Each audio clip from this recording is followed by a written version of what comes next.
You know what? If we'd have done this interview 2 days ago, I'd have said, hey, you just wrapped it up, you stuffed it in the bag by 50 points. And then, tell me about what happened in the last day. Yeah, John, this was an emotional roller coaster for all of us involved. I tell you, it was. We're all such great friends, and to see one another have issues or whatever, it's bittersweet. It's hard for us. And I was shooting one of the best matches I've ever shot, probably the best national I've ever shot. I had 9 stages. Just I've been working so hard. I was sticking to the game plan. Everything was working.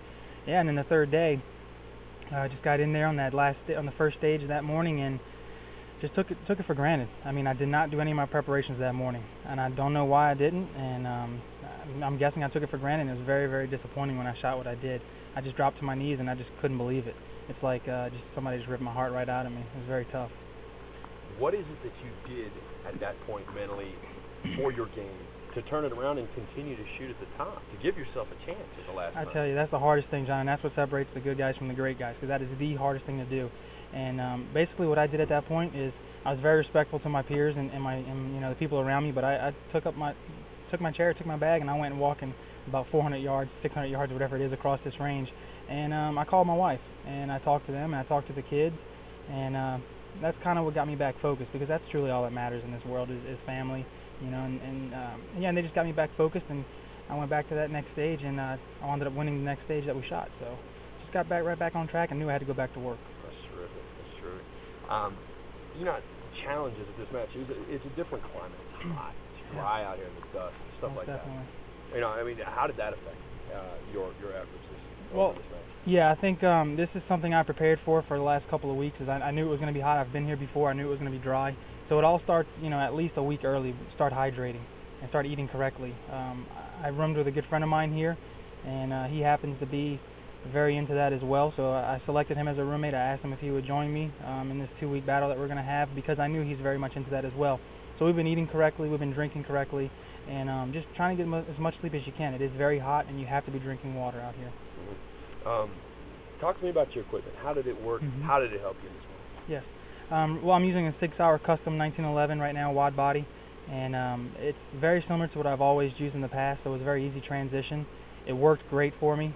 Dan Bedell is a gunsmith up in New York. He's the one who actually helped us put it together, and I just couldn't be happy with it.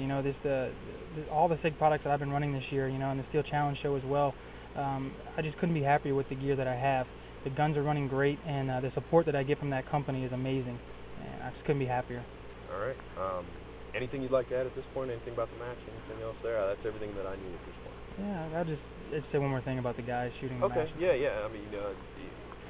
I know you guys are tight. You and Casey have a relationship going into this that stems from the Army Marksmanship Unit. You and JJ, super close friends. JJ appeared in your wedding, if I remember correctly.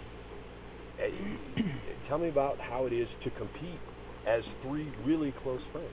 Yeah, John, that's extremely hard. Like you said, Casey and I spent a number of years in the Army together, pretty much every day. He was like my little brother, and I was a mentor to him, and he helped me just as much as I helped him. And JJ, you're right. JJ came all the way down from Jersey to New Orleans to be in my wedding, and it's just we're all so incredibly tight, and that's why it's bittersweet. I'm extremely happy to have this win because I worked very hard. I have made a lot of sacrifices away from my family, training every day. But when you see your friend fall the way he fell at the end and the way Casey fell in the beginning, it's tough. Just like I'm sure it was hard for them to watch me fall on that day when I did. But the guys in this sport are incredibly gifted and talented, and I tell you, there's no better talent in the world than right here in the U.S. It's terrific. I think that's the difference in this match between first, second, and third place and 5th, 6th, 10th. You guys have all experienced a difficult stage, and all were able to turn your game around. And it just so happened that difficult stage came to second and third place right at the end. Right, yeah, and you're exactly right. We all had our battles, we all had our uphill climbs, and it's like I told KC, again, he's a good friend of mine. I told him at the end, I said, you know what, Case, whether you win or lose it here, because I knew it was going to be in a few points between he and I said, you're going to learn so much from this experience. I've had about 6 or 7 of those before I won my first one here. And if he didn't have that experience, he wouldn't be as good as he will be in the years to come. So because of that, him and JJ both will be stronger and better competitors. That's true. That's everything I need. Cool, man. All right, buddy. Awesome. Thanks a lot. Congratulations.